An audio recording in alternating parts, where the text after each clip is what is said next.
Right, welcome to another episode of the Powerful Lives podcast. Today we've got Ryan Tomo Thompson.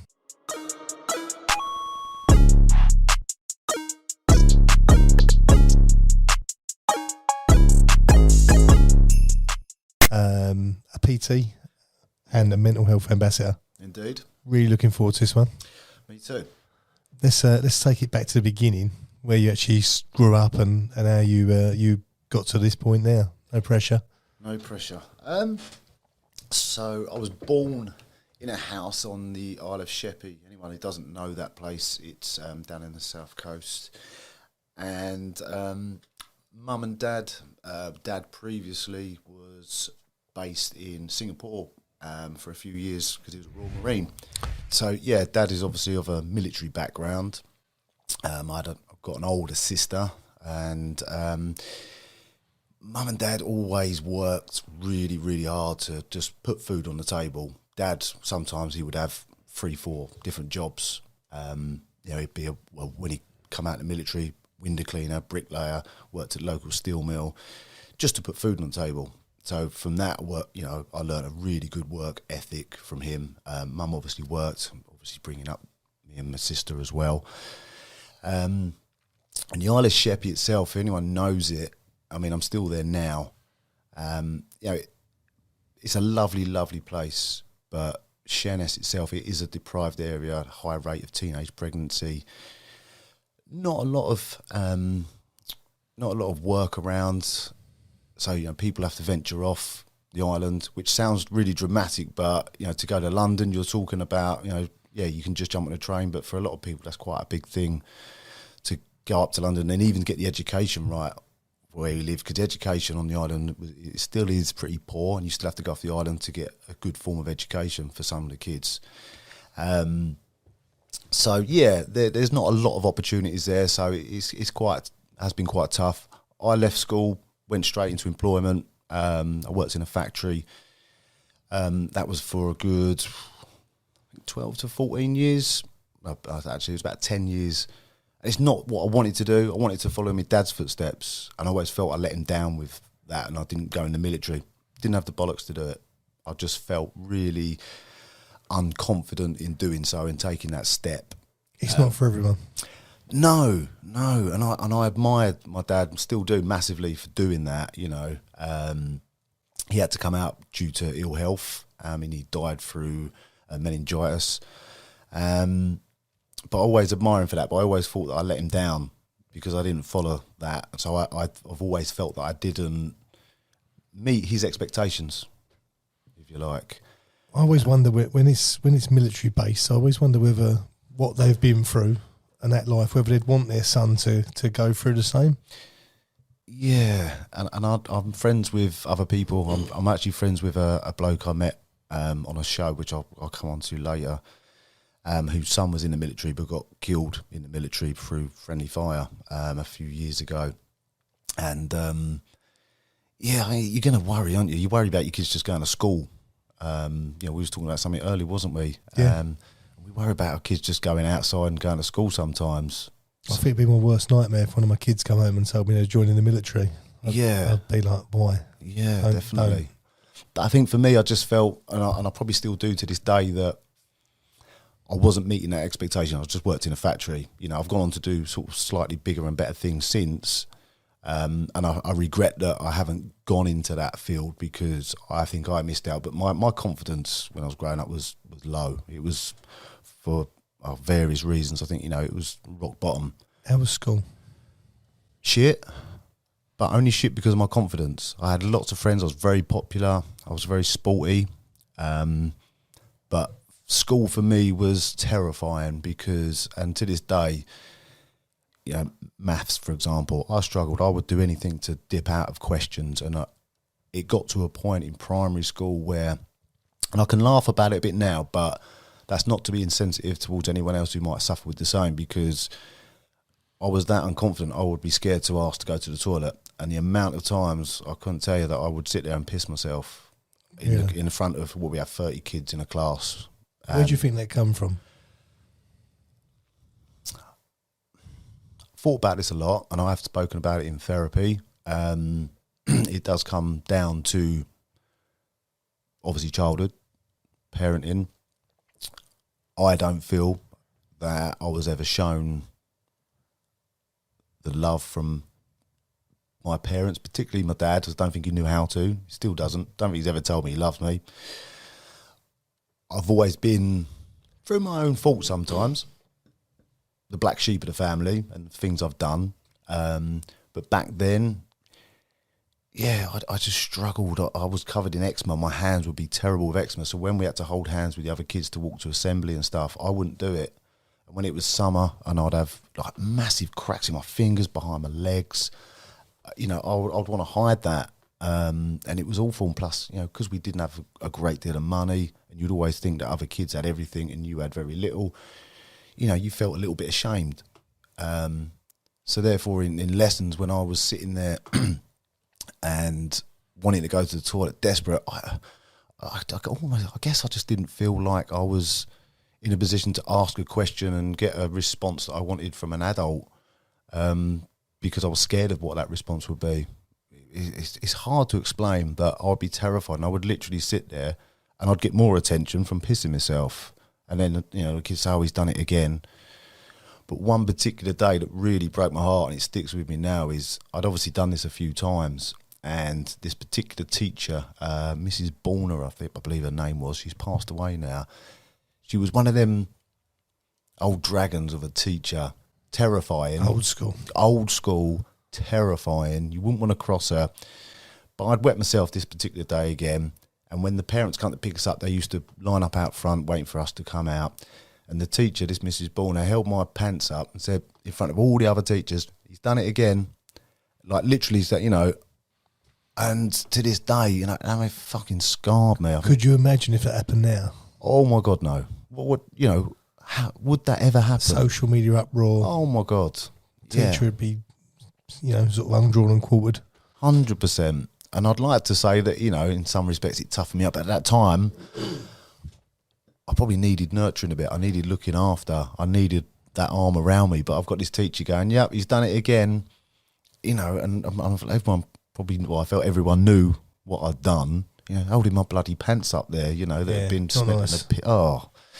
And that was just one of a few examples, I think, where, you know, it knocked my confidence even more. But I was popular, you know, I had friends. I was never bullied or anything like that. I was sporty. I was always enjoying, like, sports day. I didn't suffer anything else, you know, other than my own confidence. I was kind of my own worst enemy in a lot of respects, yeah. But you grew out of that, I take it. Took a long time, but I found that to kind of build my confidence up, I needed to get attention in other ways. So as I grew up, when I left school, even before I left school, to be honest, I would get drunk. I would get so drunk that people would give me the attention. Oh, he's really pissed. You know, he's so drunk. You know, at a very young age, smoking weed. What sort of age are we talking? I started drinking at 13. I was smoking cannabis then, cannabis resin, you know, at 13 when I went up to comprehensive school. And again, it brought, you know, it was an escape, but it also brought me a bit of attention. And at that time, I enjoyed that attention for the wrong reasons. And then when I went off to work, you know, I was still drinking a lot. Then it turned into fighting, going out with some of the older lads that I worked with in the factory. Some of them would enjoy going out and having a scrap on a Saturday night. And I thought, well, you know, they're getting a bit of attention. You know, I wasn't much of I'd had a few scrapes as I was growing up.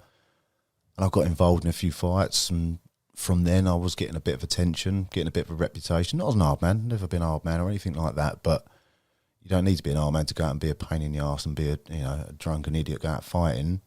Was it quite lively where you was for that sort of thing on a weekend, Friday, Saturday night? 100%. It was commonplace. Yeah. And there was no CCTV about, so you could get away with a lot more as well then. You could have a proper punch-up. There weren't, you know, knives and weapons weren't really used. You know, it was a proper punch-up. And I would do it usually with other people around me. You know, it's a bit cowardly. But I enjoyed the buzz. You know, I'd get a bit of an hiding sometimes as well. And that did carry on for many, many years. But you get to a point where you realise this attention I'm getting, it's not good attention at all. And I've got people that, you know, looking for me, wanting to come and smash the shit out of me, you know, when we're not out on a Saturday night and I'm not with my mates. So, yeah, I grew tired of it, and I got to a point where I thought, fucking hell, this actually ain't right. But when you get a bit of a reputation, people want to come and try you out, and it becomes a normal Saturday night, and then people don't want you around. People don't want to invite you to parties. Can I say you become a liability? Yeah, and I didn't realise it for a long time. And I look back now, and I cringe a little bit about it. And I don't like to regret too much, but I do regret some of the time I wasted being that person. But it has made me into who I am today, which is a much better person. Good. Yeah, good. So you left school, what, 15, 16? Yeah, 16. Went straight into, it was my sister's fiance at the time. He worked in this factory, furniture making, machine operating. So I was lucky enough to get a sort of foot in the door then, earning about 60 quid a week. But I worked, I got up and I grafted, and I'd done that for, like something 9 or 10 years, I think it was in the end, on and off. But again, I had that work ethic.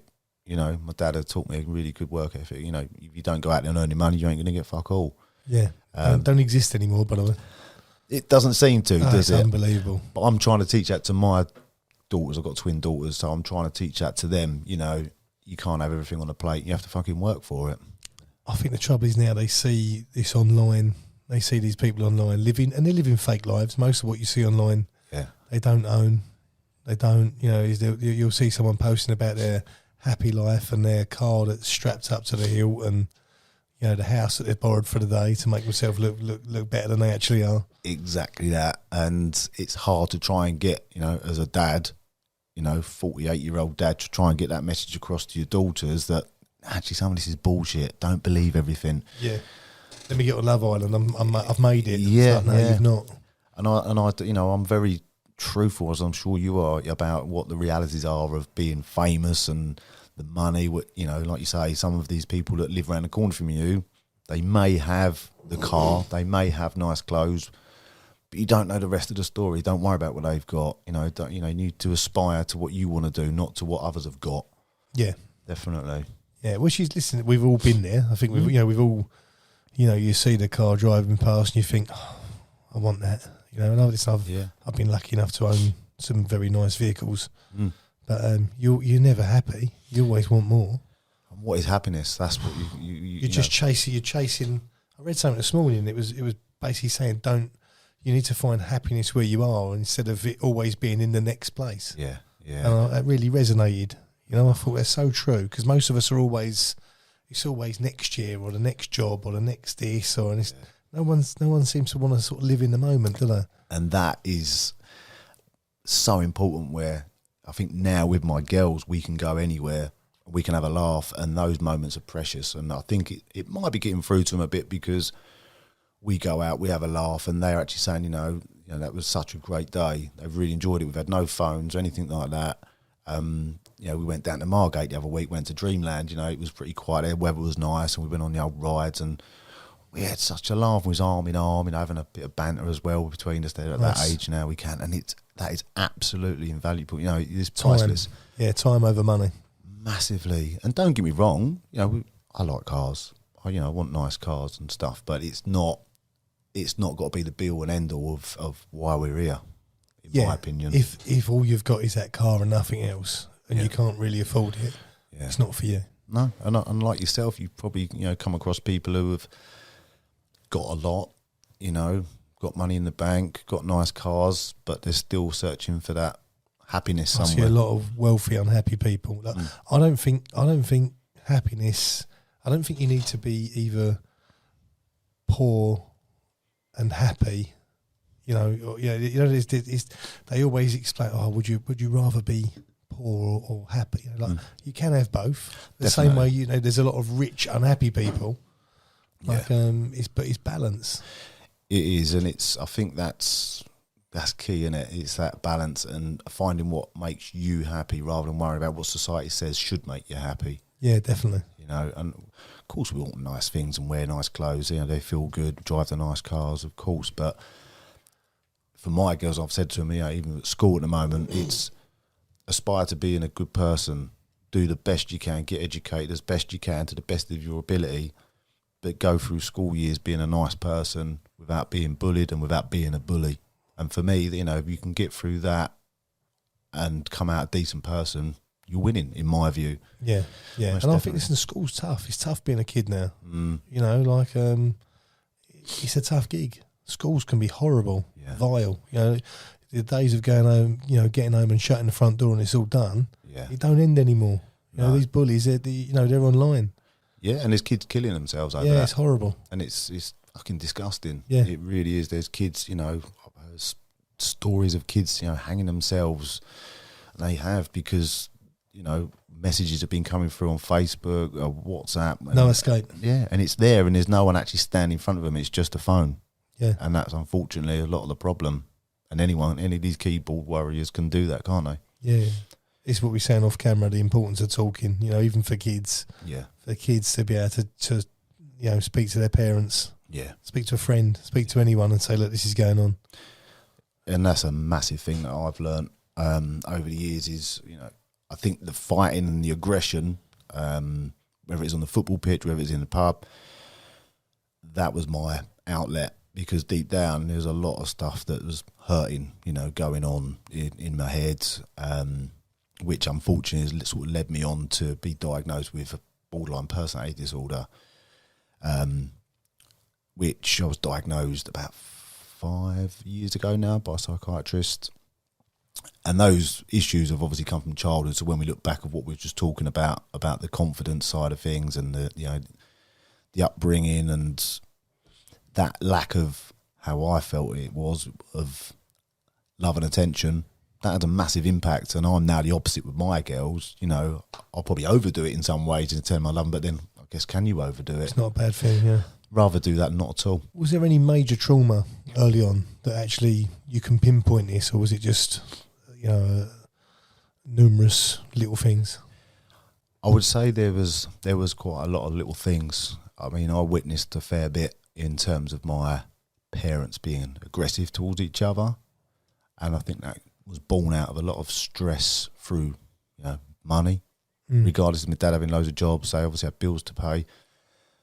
But there was a lot of, you know, my mum headbutting my dad and busting his nose, throwing dinner plates at him. And yeah, a lot of the time it was my mum being the aggressor. Really? Yeah, which when I go through it, yeah, 9 times out of 10 it would be that way round. But when you ask my parents, who I don't actually speak to, haven't done for quite a long time now, they were, it weren't that bad. But I used to shut myself in the downstairs toilet and put tissue in my ears to block it out when they would argue because it would be so loud and I would be in there sobbing my heart out. But they don't see that. I don't think parents realise the damage they're doing to kids arguing in front of them. You know, and that's parents together, you know, sort of separated parents round in front of the kids. It can be quite horrible.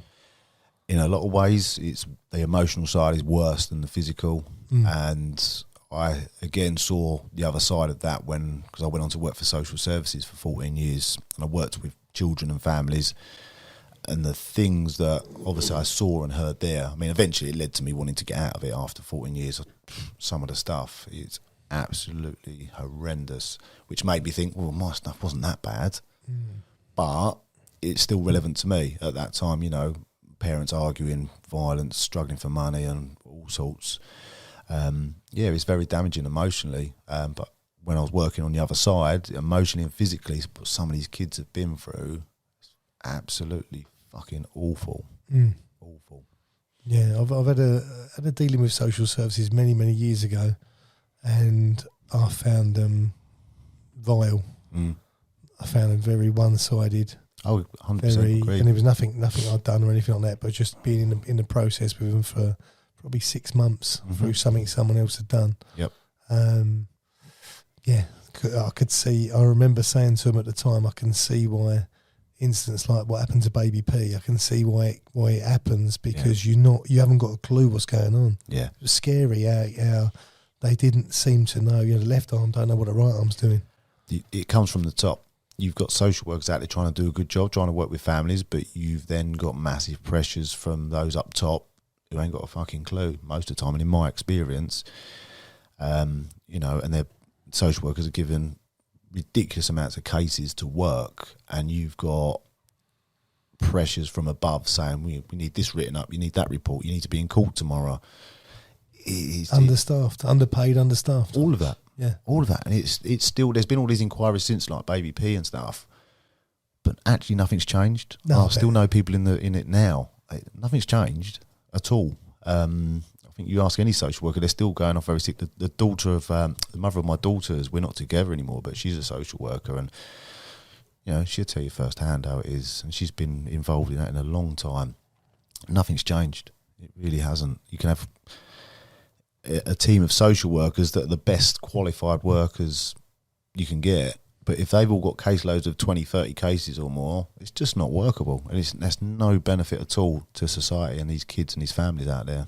Yeah, and there's people out there with real problems. Yeah, and it's not getting seen, not getting dealt with. Yeah, yeah, it's awful. How did you get into the social working? Well, my dad became a social worker, and I've always been one of them people that's quite good at listening to people. And because of my own experiences growing up, I thought I'll put it to good use. So I worked with young offenders initially, so I was spending a lot of time in and out of youth prisons, and well, I loved it, absolutely loved it. But as time went on, things changed. You know. You're in the office doing more and more paperwork. You're spending more and more time doing that than going out and doing the one-to-one stuff and talking, which is not why a lot of people like me got into it. But yeah, for a lot of it, I loved it. But over time, quite quickly, yeah, it became very monotonous, and it became very. You start to think everyone's a wrong 'un. Yeah, and that, in my view, anyway, I started to think everyone was interfering with kids. Everyone abused their kids when they don't. And that's probably why when people come out and do their job, they're labelling people straight away. And I think they become very blurred by what they keep seeing and label people quite quickly, I think, without actually knowing the full details. I really do. Yeah, not good. No, I'm glad I'm out of it. Yeah. I've been out of it for some time now, and I'm glad I am. Even though I still work with people, but on a different scale now. Yeah, yeah. And what about sport? Was you sporty? Yeah, played football for years. Played football, Saturday football, in Kent League. Yeah, loved it. I mean, I played football at a very young age. Got to a point where just sort of done enough. I wasn't one of these ones to come out of having knee or ankle injuries. I was pretty injury free. But yeah, best years of my life playing football. Always played for the school team. That was kind of the thing that kept me going. I think in school was, sport. Yeah. But there weren't enough of it. There was not enough of it in our school. They didn't promote it enough, unfortunately. So when every break time we'd play football, and then when there was a school football or cricket event, I'd be involved. But it wasn't enough of it, in my opinion. It wasn't enough of it. Shame. Yeah, I think again these days, I think that's something that seems to have improved. There does seem to be a lot more angles for the people who excel at PE. Back in Christ, 30, 40 years ago, you do PE and you excelled at it, but unless you're going to become a professional footballer, what else you can do with it? Yeah. Whereas now, Well, I did hear the other day, I was speaking to a young lad I do PT with, I think he just turned 20. So obviously his school years finished a few years prior. And he was saying that in some schools where he's from, in Sittingbourne, they've banned hockey because of injuries and the risk of people getting injured.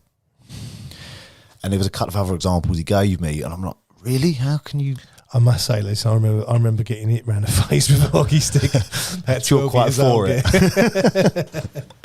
think it's 40 years too late for me. Yeah, but I was never fucking any good at hockey, what I say. But this is where it worries me. There's kids out there with talent, whether it's boxing, whether it's hockey, whether it's athletics, and they need, if they're going to excel, they're going to get seen at school because that's where you spend most of your time. Yeah. And that's where some of the facilities should be. But again, when you're growing up in a slightly deprived area, there's less facilities, and there's a lot of kids in these areas. You go to some of the London boroughs where some of these kids, there's some real talented footballers out there, and I think some of them are getting missed, and probably lots of other sports as well. I think it's like everything. You've probably got that 1% who can make it. Yeah. But they need that bit of luck. They need that little link into where they've got to go. Yeah, definitely. I think it's not just sport. I think it's across. I always say you could be the best builder, but if you haven't got the best links to get the jobs, what some do, what you know. Yeah. Yeah. So how did you then get into the mental health side of things? So obviously I gave up social work. I was in full-time employment, massive step to be self-employed, which I'm currently doing. And given my own diagnosis, I found that when I was at my biggest need, there wasn't really anyone there to talk to. So I went to the doctors, done everything I should have done, and it was a really, really, this is the worst time. So I went to doctors. From the doctors, you're told to then go to a community mental health team. Go to the community mental health team. You're sitting there telling them that, I feel like I want to kill myself. I'm cutting myself. Superficial cuts, but, I'm getting to a point where it's going to get worse. And you're given a leaflet. And ring these people. We can't do anything for you. They'll help you. Okay, or they'll possibly offer you some talking therapy. But I'm telling you, when I leave here, I'm going to do something, And I'd come out of there, and I thought I'd jump through these hoops, do what I've got to do. And I spoke to the person they told me to ring. And they said, your needs are far too complex for what they're telling you to do with us. You need to go back to them. And luckily the guy at the end of the phone said, leave it with me. I'm going to go back to them and tell them that actually they need to reassess you, which was brilliant because I was then seeing it from another perspective. So the people that I was working with when I was in social services in a similar light, some of them want the help, but you can't give it to them for whatever reason. And I was doing the same. I was thinking, this is so fucking frustrating. And it's no wonder some people out there, criticise the services because it's not there. And if it is there, they're saying, off you go. Here's a leaflet, fuck off. Yeah. But I got referred back and, I was offered a service, but at that time, I just wanted someone to talk to. I wanted to sit in front of someone and talk to them like we are now. And for me, I thought, well, let's offer something like that then. So locally, we set up Men Talk UK. Sorry, what's that? Men Talk UK, yeah. So it's men-talk.uk, which is our website and our Facebook page. And between myself and 3 others, we're offering low-cost counselling. We're offering support to people if they want to come and talk to someone within a week. We'll have them there in front of us and just someone to listen to. And we've already had people come to say, look, you've saved my life, because if I didn't have someone to talk to last week, I probably would have fucking killed myself. Yeah. And that's, rewarding for us, makes us feel good, but, we're saving lives. Yeah, yeah. And just one life, if we can help someone, is, a job well done. I think sometimes people only need one person to care. Yes. But that's enough. That one person, they think, okay. Yeah. It's the first step to building themselves back. Massively. And just showing, our sort of tagline is that you're not alone. And it's just showing that. And it's all very well, being pushed from pillar to post from a community mental health team to a crisis team and whatever else out there.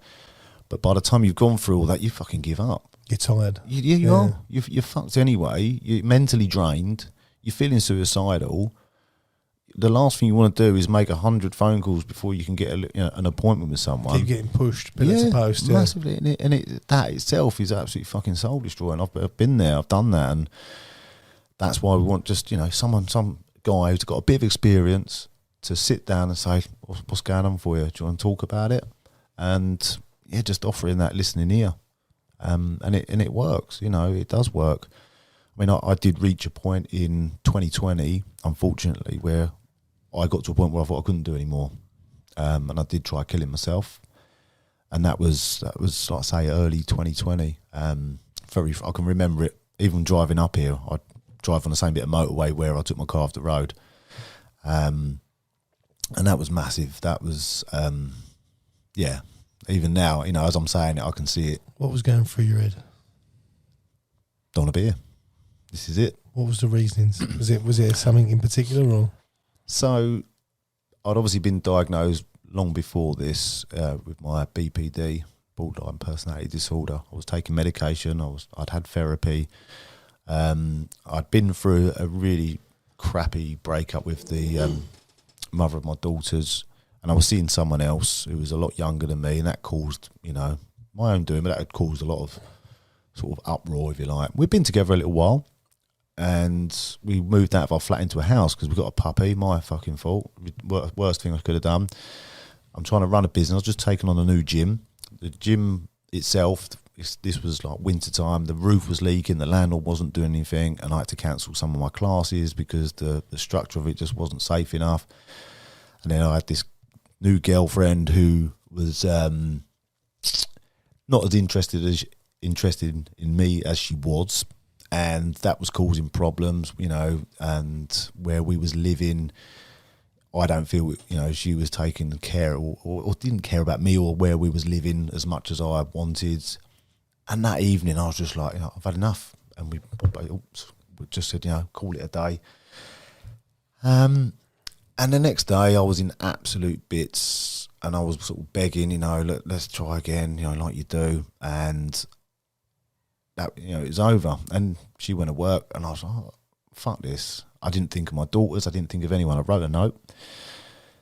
I wrote this note, which to this day, I think I'm hoping to please. I want to get hold of it, this note, because I can't remember exactly what was in it. But I think it'd be quite a powerful thing to use for others. But I wrote this note, put it in the car. I didn't tell a single soul what I was going to do or what I was thinking. Didn't think about, you know, I've got a million friends I could sort of pick up a phone to. And I drove, and it was pissing down with rain. Got on the motorway on the M2, and it was busy. It's 3 o'clock, as I say, in the evening. Absolutely hammering it down. I was in a Jag at the time, rear-wheel drive, and I was hammering it. You know, I won't say how fast I was going, but it was too fast. And I had the music up, and I was like, do you know what? Fuck it, I don't care. I don't know how I'm going to do it. I knew I was going to drive somewhere and do something. And then I just, on the outside lane, just yanked the steering wheel over. This is it. And in slow motion, it just went over and spun. I missed every fucking car, hit the barriers on the hard shoulder, bounced me back off into facing the wrong way down the motorway. A lorry stopped within about 2 meters of me. And, you know, all in that time, I thought, this is it. I'm waiting for that massive bang and, you know, the lights go out. And it didn't happen. I missed everyone. And luckily, you know, I didn't hurt anyone else. Wow. How? I don't fucking know. I'm just so thankful that I didn't. And, you know, I feel really sad and ashamed that I didn't even give, apart from the note, I didn't give my daughters a thought. And I was sectioned roadside. So I was sitting in the car, I rung the police, and they said, basically, you need to ring someone to come pick. I said, look, I'm telling you, I'm going to get out of this car. I'm going to walk in the motorway. I mean, I've tried killing myself. And the bloke's mood changed. He was like, right, stay there. And he just thought I had an accident at first. But when I said what I'd done, and the police came, and they were fucking fantastic. And they sectioned me roadside. Hadn't had a drink or anything, no drugs or anything like that. And from then I was sectioned, and I spent a little bit of time, not long, but I spent a week in St Martin's Hospital in Canterbury, which is a psychiatric hospital, and that was one of the, that's, again, as I'm saying, I can see it, and that was one of the most, that's getting me a bit. That experience is something that I don't ever want to relive, and I wouldn't want anyone else to either. No. Going into that hospital all on my own brought back those memories of being that scared kid again at school, as we was talking about earlier. And I was just sitting there lost. You know, this is what my life's come to now. I've tried killing myself. I'm in a psychiatric hospital. I'm 40 odd years old. And I'm surrounded by all these other people that are not well. And there were some people, you know, far more unwell than I was going to say, did you feel like a imposter syndrome? You shouldn't be here. Yeah. Oh God, yeah, 100%. But I was told, you know, you're not well. You're not well at all. There's some of it that's a bit of a blur, because they obviously give you medication, and I don't know. I couldn't even tell you what it was, but it sort of numbed you a little bit. But you know, no word of a lie. That some of the people in there were so pleasant, but some of them were so fucking unwell. I remember seeing a lad, he had staples along his neck where he tried cutting his throat, big staples there, you know, and just walking around like a zombie. People that had been in there months and months. yeah, it's awful things. Awful things. We used to do work in one of them, so we used to walk around, like sort of construction work. Yeah, yeah. But we'd have access, and you're walking around there, and same thing. You see people with, blooded bandages where they've tried to do the wrists, and it's a very depressing, stressing place. Like you leave there. We're not in there for that reason. We're in there. We might be changing some doors, or but you're in there, and you sort of come out there. You feel very heavy. Yeah, it's not a nice place. It's not, and that's what got me. Was I was trying to explain to them, this is going to make me feel worse. I know I'm not well, but there's people in here far more unwell than me. I think I'll be better off getting some help at home, get me back home, because this was making me feel so much worse. And I'd done, I cut myself in there. You're not allowed anything in there. But I was sent in some stuff from home, some pictures of my daughters. And in that, there was a picture frame. It had a glass front. I broke that up and cut myself to bits. And that was obviously quite early on when I was in there. So I knew I wasn't well. I'm never going to be 100% mentally well because of the diagnosis I've got, but you learn to manage it a bit. And this is why I like talking about what happened, because it makes me realise how far I've come, and it hopefully will show other people that there are people there to listen. And although you can't help it sometimes, going down that road and being in a hospital like that is it's not where you want to be. No, it's not where you want to be. A very late diagnosis as well. Yeah. Well, they said that if I was asked the sort of same questions when I was younger, which there wasn't much attention around all that then, you probably have been living with this for quite some time. A lot of it does stem from obviously childhood trauma and some of the stuff that I'd spoken about about my parents. So it probably should have been done a long time ago. Did you feel like you knew that you had something wrong? Or 100%. Yeah. Always. I think a lot of us think we're different, but I always felt I was very different in a lot of ways. I would spend time overthinking a lot. I knew before that I'd hurt myself a lot. I would put, we'd be out drinking. I'd put cigarettes out on myself, and I'd hurt myself in different ways. There's many different variations of self-harm, and, I would do lots of silly things like that, smashing glasses over my head, all kinds of things. It's ridiculous, some of the stuff I did. It was for attention, but also it was to hurt myself. And when a little bit of punishment, like 100%. You're punishing yourself, but you probably don't really know why. But spot on, exactly that. It was almost, and then for a second, you felt a little bit better. And it's really hard for some people to get their head round, but there are other ways, and that isn't the right way to do it, because it's other people who see you go through that pain as well. Don't like to see it. And you can hurt a lot of people around you. Yeah, and shortly before, when I tried killing myself, there was an incident just shortly before that, and I'd taken quite a few drugs and drinking and cut myself again, and two of my mates come round who found me, and one of them, tough lads, one of them in particular, and he went outside and threw up because what he saw, the blood and stuff that I'd done to myself. So there was a build-up, but if you go back, if you tried it, there was a lot of similar characteristics early on, but no one really looked into it then. It was just, you were just that child. Yeah, it wasn't labelled back then, was it? No, not at all. See, I was, not with the personality disorder, but I knew I had Tourette's from the age of 12. Oh, really? And I got diagnosed when I was about 32, which again, it's almost seemed pointless because they can't do nothing for it. Yeah. But it was. I think for me, I wanted to know, and I knew anyway. But it's having that confirmation. Yeah. And man, I think then it helps you.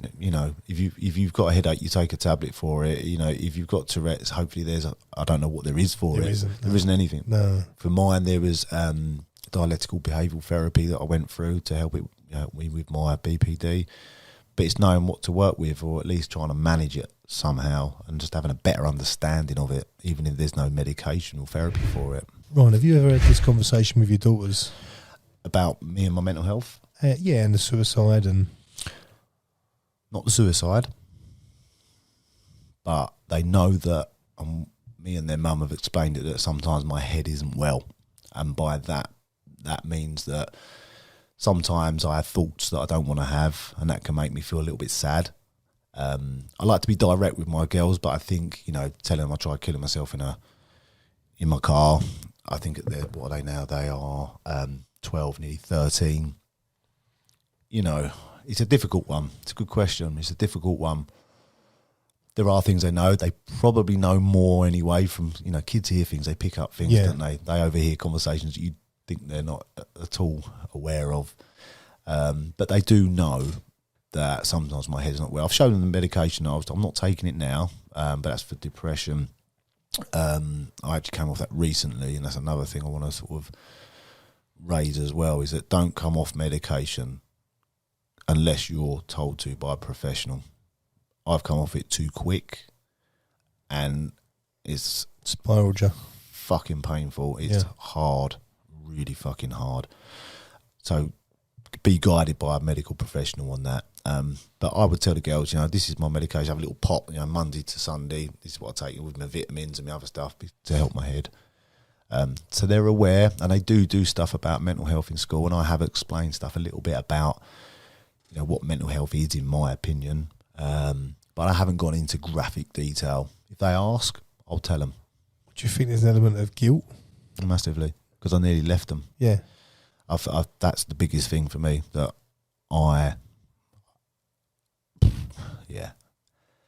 their little faces when they're sad about something, as you know, as a dad, you know, breaks your heart.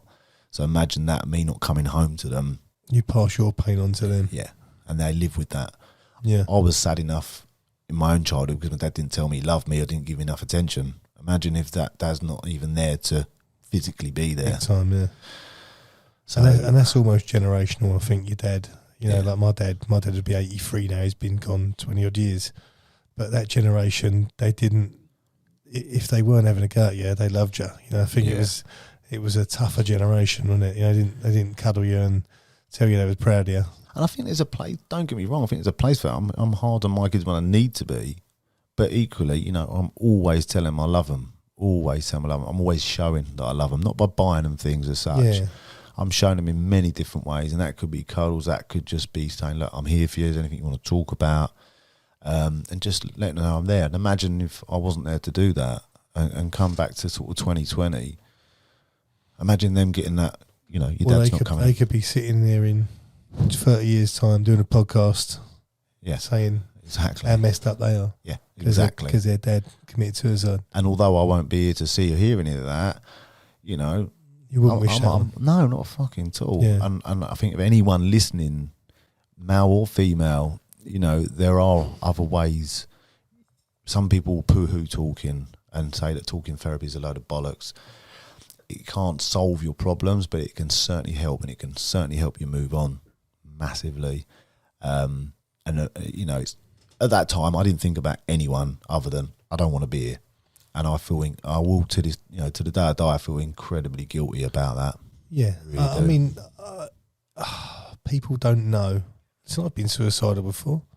I've stood on a bridge trying to work out whether to jump or not. I always say, you know, my life's been up and down. I've had so many highs, but the highs make the lows worse. Yeah. You know. Yeah. I've never lived that sort of menial life. You know, I'm up there, I'm down here. Yeah. And that's kind of how I enjoy my life. Yeah. As twisted as it is, you know. But in the moments where you think you're done, you don't think about anyone. It's not a selfish. I mean, it is selfish, but it's not selfish at the time. It's Your not head's deliberately so selfish. Gone. Yeah. And I'm going back many years ago, but you don't think, you know, you actually think that the world's going to be a better place without you. Mm-hmm. And it's not. No. It's not. You know, and a year down the line, you normally look back and think, fucking hell. Yeah. Imagine if I had. Imagine. Yeah. Yeah. You know? And that's why it's good to reflect. Yeah. As painful as it is, even talking about it now, you know, it's I enjoy talking about it because I'm able to, and it hopefully will help someone else. But, you know, it's painful. It fucking hurts, of course, but that's the lessons that I'm learning from it. And, you know, I'm hoping that one way or another my girls see that I've powered through those difficult times, you know, whether they know all the gory details or not. and that hopefully will empower them a little bit. Yeah, just to see you helping. See, I find when I see someone helping other people, they've normally had trauma themselves. Yeah, 99% of the time. Yeah, they know what someone's going through. Yeah, It's definitely. And while I think of it as well, the statistics for men in particular, I mean, I think in the UK, I'm sure someone will correct me if I'm wrong, but I think like in 2022, I'm sure the statistics, it was like 5,500 people in the UK killed themselves, suicide. And I think it was about 4,200 of them were men. It's crazy. And it's the biggest single killer of men under 45. Yeah. I read that yesterday, funny enough. You? Yeah. And it's, when you think about that, and I don't, thank God, and I don't want anyone else to be one of those statistics, I want to see those numbers come down, Will they ever? I don't know. But if we're getting this message out as much as possible, then I believe little things like this, it can save a life. We've proved it in what we're doing locally. I think it'll come down, yeah. I think it will. I think it's become, the last 5-10 years, I mean, we talk about mental health on here a lot, but the last 5-10 years it's become a lot more acceptable to be open about it. Yeah. And it is a disease. People do suffer with depression, and life can be fucking tough. Yeah. There's a lot of people out there. Life can be fucking hard. Yeah. It's just making them choices to actually reach out to someone like yourself, who's set up an organisation. Yeah. Where you can, or pick a phone up to the Samaritans, or talk to your pal, talk to someone on a bus. Yeah. I think it's so important just to actually open up. I think you'd be surprised how many people nowadays, because of things like this, talk about openly, people who will, they might not understand, but they will listen more and more. And the more we do this, the more people will listen. Yeah. I had another incident in 2022. My best friend passed away in my gym, cardiac arrest, and literally done a session, dropped dead In front of you. Yeah, and I was giving him CPR for 15 minutes. Ambulance crew that were quick, and they were there. There was a first responder there within 5 minutes. And whilst he was setting up, getting the defibrillator sorted out, working on him constantly, nothing was going to save him. But I had to talk about that. I couldn't bottle that up. I had to talk about it. I had to get back in there and working. People were like, bloody hell, is he doing that, and getting back in there? But I had to talk about it. I have to get out of there. I have to mention it now because it helps me. Otherwise, you bottle it up. I can't ever keep any of these things, within. I have to get it out there, and it's so important to talk about things that might be upsetting and might bring back some horrible memories, but you will feel a lot better for it in the long run. Yeah, definitely. Oh yeah, shutting yourself away and bottling things up, they just don't work. It's the worst thing to do. Don't get me wrong, it's good to reset and have a holiday and have a time off social media, have a break, have a little reset, as I say. But ultimately, talk to people about that. Don't just fucking lock yourself away. Again, many of us have done it. I've done it, and it's good for no one. It's good for no one. People need you. People want you. You might have made mistakes, but we learn from it. And my saying is that we rest and we go again. We don't quit. We rest and we go again. Yeah. I think I've always found that my most worrying times and my biggest losses have turned into my best lessons, and I've grown every time. It's the butterfly. Yeah. The caterpillar turned into the butterfly. Every time you think your world's over, it just goes mad, and you go again. That's the beauty of life, though, isn't it? Yeah. That things fuck up, things go wrong. We make mistakes. Other people make mistakes. Doesn't mean your world has to end. We learn from it. We move on. And the reason I say about quitting is 2016. I was on, and I throw this out there just because I met someone really wonderful from that show, from the SAS Who Dares Win show. And I was on Series 2. We was out in the jungle in Ecuador with Ant Middleton and Foxy. And I loved the show. They've done it in Wales, and we was on the second one. Like I say, it was in the jungle in Ecuador. Fucking terrifying. Only lasted 24 hours and I fucking quit. But that's why now I say I don't, I'll rest, I won't quit. And that is a massive lesson because I regret that to Kicking this day. yourself daily, my God. Yeah. But the bloke I met from that, his name's Ephraim, and mate, he was quite a big part of the show because I mentioned earlier about his son was in, I think it was Afghanistan, and was killed by friendly fire. And we met up just 2 days ago. Actually, we keep in touch all the time, and we obviously reflect on that. But the biggest thing from that is that don't quit, rest. But he's now he's set up a charity called Strong Men, and that's for men who have experienced loss. And obviously, he's lost his son, unfortunately, in friendly fire as well, which made it all the more difficult. And again, it's like you said earlier, we've all experienced something, and it's what you use from it. Yeah. I grew up like my dad was one of 13. 5 of his brothers and sisters were mentally handicapped. Really? A lot of them died. I think out of 13, they died young. My memories of being young were going to funerals. Bloody hell. Like, but that's life. It's real life. Yeah. It's not. It's far from ideal, I'm sure, but life can be tough. And listen, in general, I'm a really positive person. Yeah. I love life, but there's a dark side. There's a dark side in my brain. Like I think in a lot of people's brains. We all have good days and bad days, don't we? Like, and I love life, and I think anyone who pushes himself, if you push yourself, you do burn out quicker. Yeah. And I think sometimes it's that we had a lady called Jo Reed on, and it was really good. She said she talked about not mental health but emotional health, and I loved it. It's one of the things that really resonated, because sometimes you're just fucked. Yeah, you're shattered. Yeah, and you know what it's like when you're tired. You are miserable, and you do feel, you might feel like, sometimes you get home and you've probably done a 100-hour week, and the phone don't stop ringing. You've got 500-600 calls a day, and you're saying you're mentally done, but you're not. You're emotionally wrecked. Yeah. Right, and that's where, like you say, a good little bit of rest.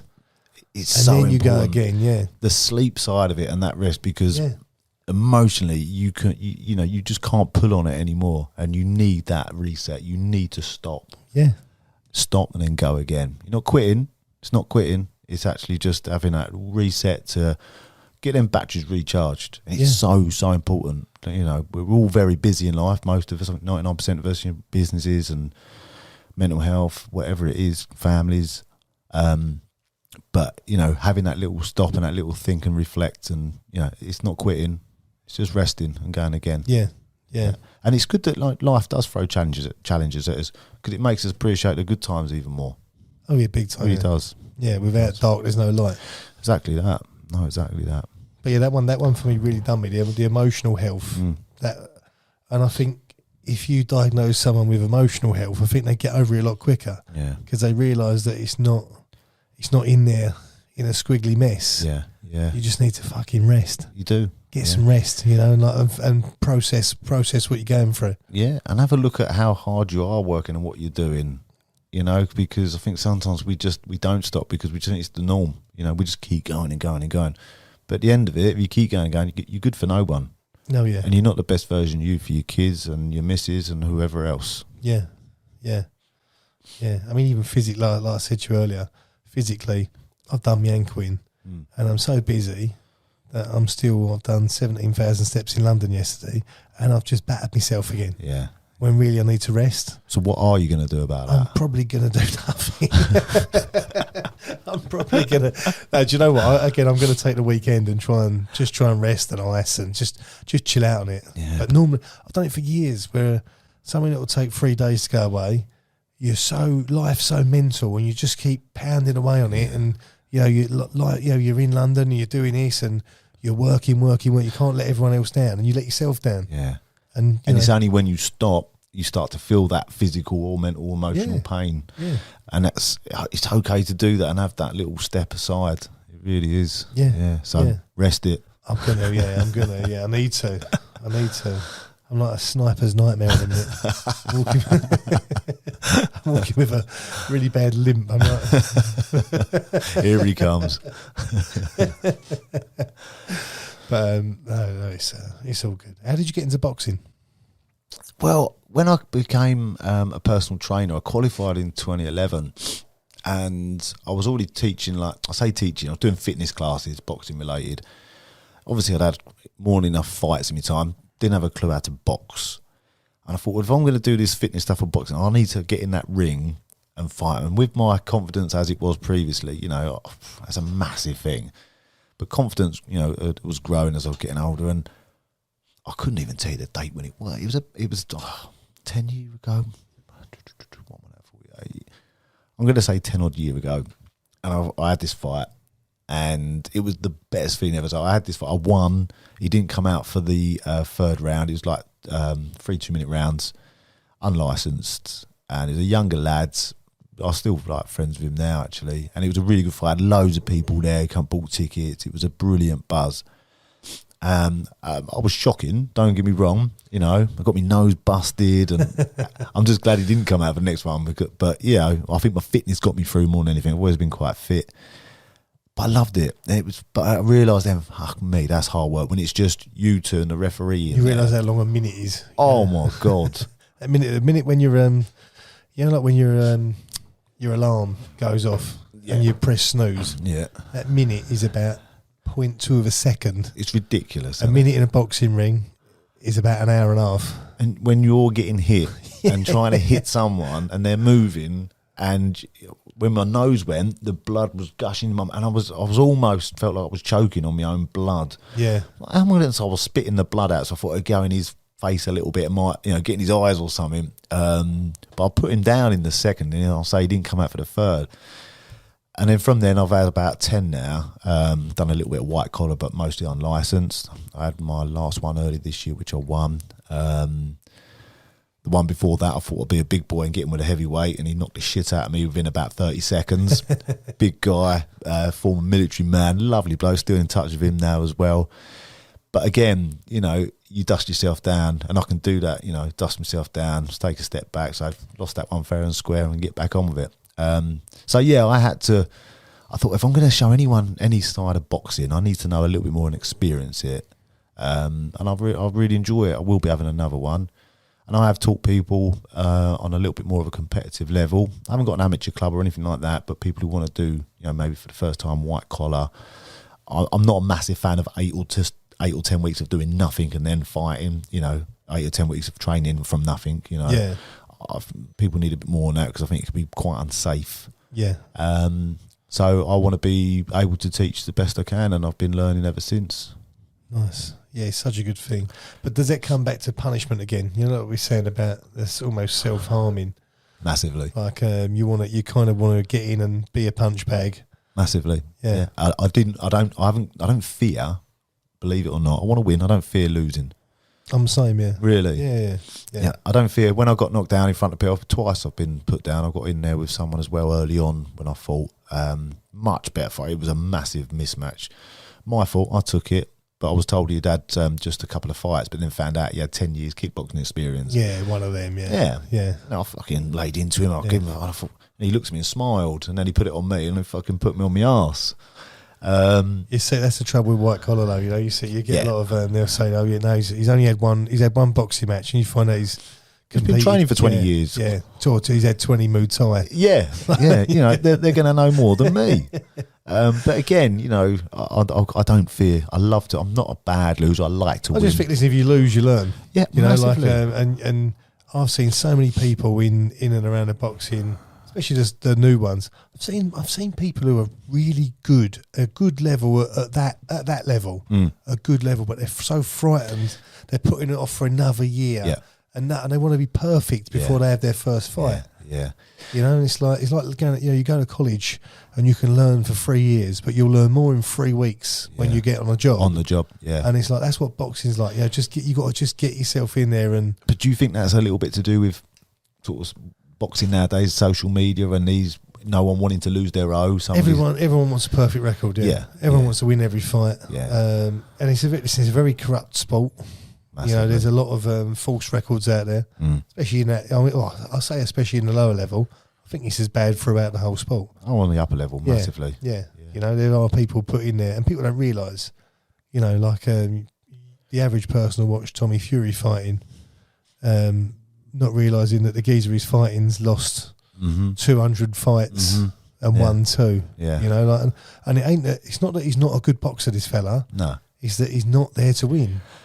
No, but they won't. A lot of people as well will see him or remember him from Love Island, not the boxing ring. Yeah. And it's just a profile being built up. And like you say, of course he can box. You know, he comes from a boxing family. I wouldn't want to be in there with him at all. But I think depends whose purse I was getting. There is that. There is that. Yeah. If they're paying, I'm in there with anyone.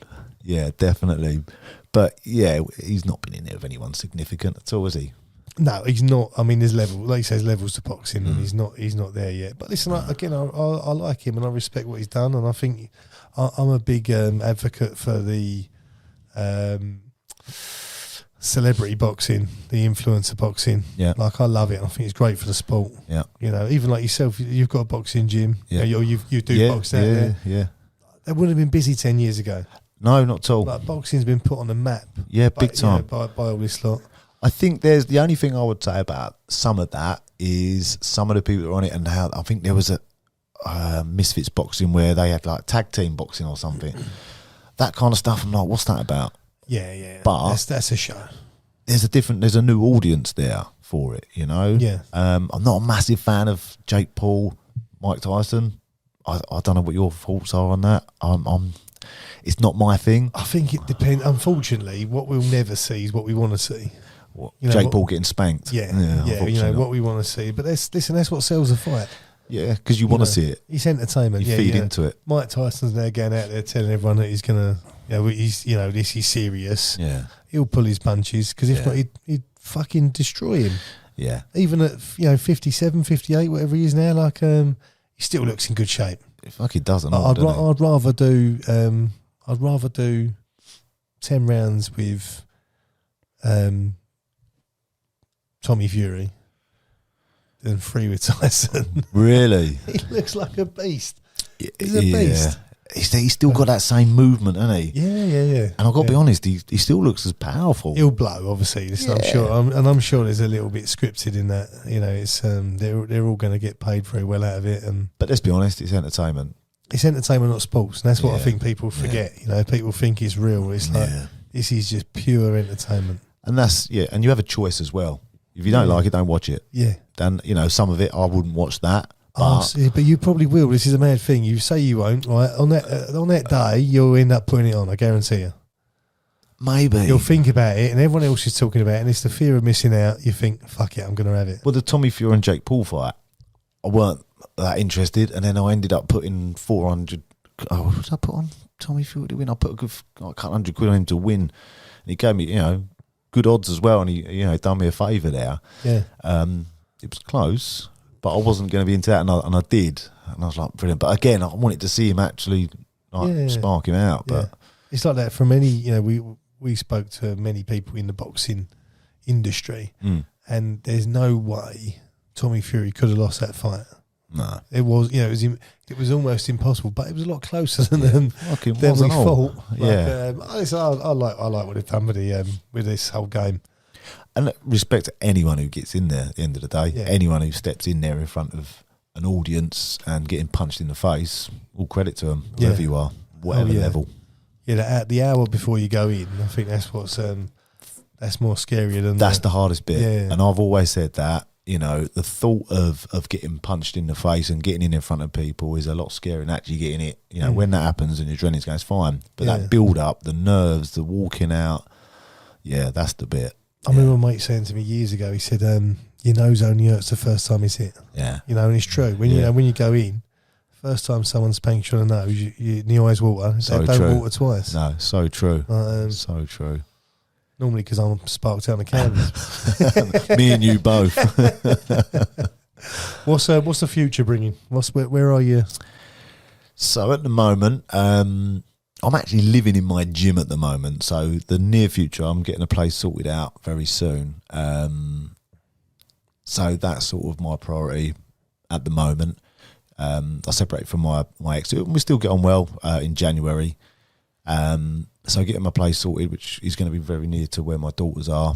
Nice. Continue to be mentally and emotionally well and available for my daughters and for people around me, so I can help others. Like coming in and doing this today, because a few years ago, I might not have been able to do that. Confidence-wise, am I in a position to give advice? That kind of stuff. So being able to be there for people, Yeah, because everything I do, you know, I want to be well, but I want to be able to help others, because everything we've spoken about, I want someone to learn something from it. That's kind of my legacy, if you like, is I want someone to learn something from me that helps them. Yeah. And I think it almost gives you a bit of justification on what you've done and what you've been through. Yeah. You know, if someone else is saving himself or, you know, improving himself from the rough time that you've had, it gives you a little bit of justification that. Definitely. And it's, you know, it's not been for nothing then. Yeah. You know, as much as we can't plan and we can't go back and change anything, and we can't plan our future, but we can learn from what we've experienced and make our future a little bit better. And if I can make it a bit better for one or two people, then, you know, I'm winning. Yeah. Yeah, definitely, yeah. And where do people find you on socials? So we've got our men-talk.uk on Facebook. There's a website as well which explains a little bit about my story and what I've been doing, what we do as a team as well. And a big shout to Roland, Kat and Ben and the other Ben who help us with Men Talk. So yeah, that's us, where you can get us and find out a bit more about us. Drop us a message, you know, give us a follow as well, give us a like. I get messages of support when I do my own videos saying about, you know, what I'm going through, and I'm very honest, you know, coming off my meds too quick. I've done a video about that recently, and just saying to people what I've just sort of reiterated here, you know, don't do what I've done, go to a medical professional. And I think that honesty resonates with people. And I've had messages from people I've never met before, probably will never meet, and saying like, thank you for that, that's helped. And and that goes a long way, because you know it's reaching someone. Yeah, definitely. Yeah, I think, you know, putting your heart on your sleeve, it does. You know, people sort of see the real you, and and it resonates because they're inside. That's probably how they're feeling. You know? Yeah, definitely. There's people out there struggling, and I think to normalise it as much as we can. Yeah, it just it gives them an outlet to, you know, to hopefully realise that if they reach out, it'll, you know, it definitely won't make it any worse. No, and sometimes how can it? You know what I mean? I think that's what you've got to remember. But yeah, do talk to someone, even if it's picking up the phone to Samaritans. You know, talk to someone. There will be someone to listen. No one can go out there and solve all your problems, but just getting that off your chest, it will make you feel that little bit better. And it is that simple. It's hard in your head to get around that, but in terms of, you know, that is the process. Talking, there will be someone to listen. Yeah. No, look, I've loved this today. It's really real positive message. Yeah, definitely. I know we've gone a bit dark at times, but needs to be said, needs to be done. Yeah, all day long. Definitely. And, I appreciate you coming down. No, thank you very much for having me. Man. Cheers. Hang on, mate. Thank you.